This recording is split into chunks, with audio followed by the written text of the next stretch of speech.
Gentlemen, we are honored by your presence. We are grateful for your service. The world is better off because of what you did here. And for those who can, I would ask that, again, you receive the thanks of a grateful nation. If any, actually they're all standing now, so it looks like they're doing great. But please give them a big round of applause.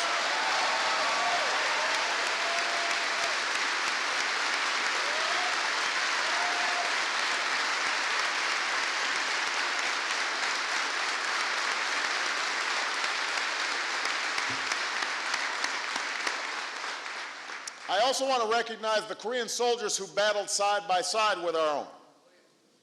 These men fought bravely and sacrificed greatly for their country, and some of them have joined us here as well. So thank you, friends.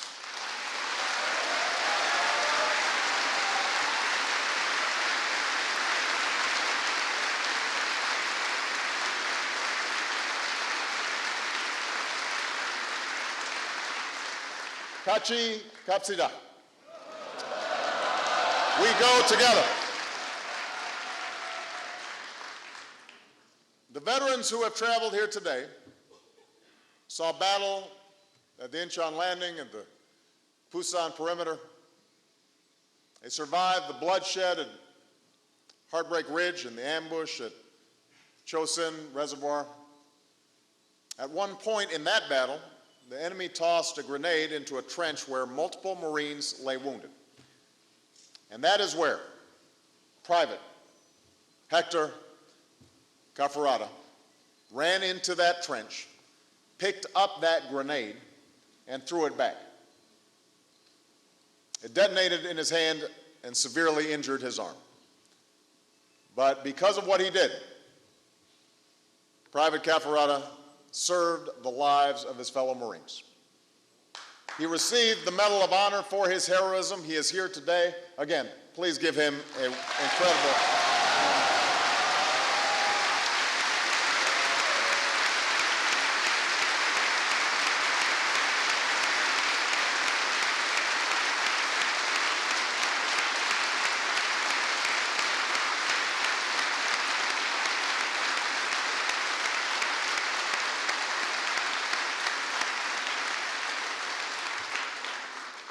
Each of these men served their nation with incredible courage and commitment. They left their homes and their families and risked their lives in what's often been called the forgotten war. So today we all want you to know this. We remember. We remember your courage. We remember your sacrifice. The legacy of your service lives on in a free and prosperous Republic of Korea. Now, real change comes slowly. Many people don't live to see the difference they've made in the lives of others.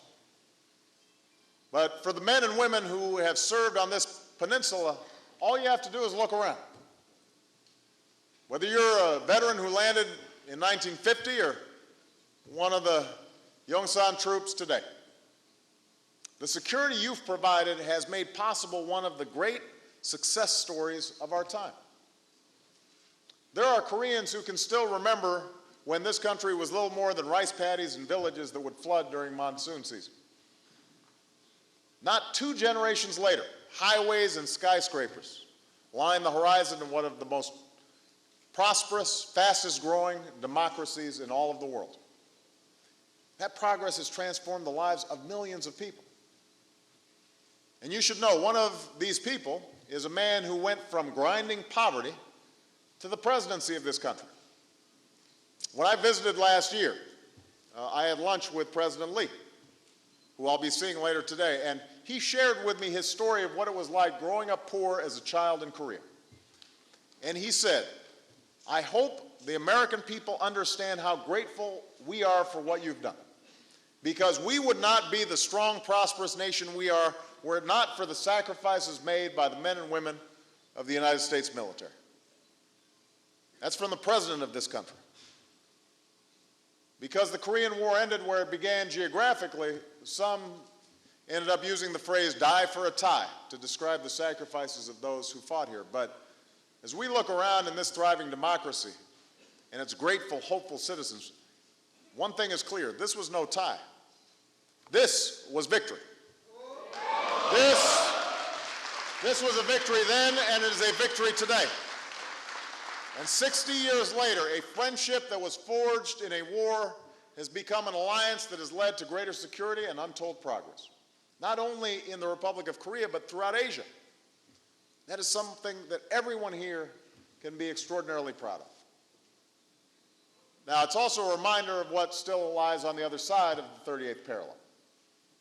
Today, the Korean Peninsula provides the world's clearest contrast between a society that is open and a society that is closed, between a nation that is dynamic and growing and a government that would rather starve its people than change. It's a contrast that's so stark you can see it from space, as the brilliant lights of Seoul give way to the utter darkness of the north. This is not an accident of history. This is a direct result of the path that's been taken by North Korea, a path of confrontation and provocation, one that includes the pursuit of nuclear weapons and the attack on the Chonan last March. And in the wake of this aggression, Pyongyang should not be mistaken. The United States will never waver in our commitment to the security of the Republic of Korea. We will not waver.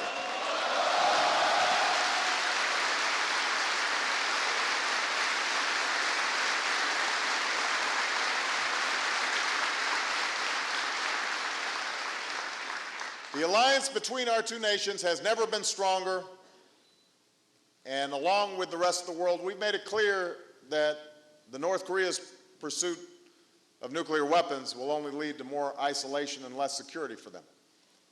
There is another path available to North Korea. If they choose to fulfill their international obligations and commitments to the international community, they will have the chance to offer their people lives of growing opportunity instead of crushing poverty. A future of greater security and greater respect.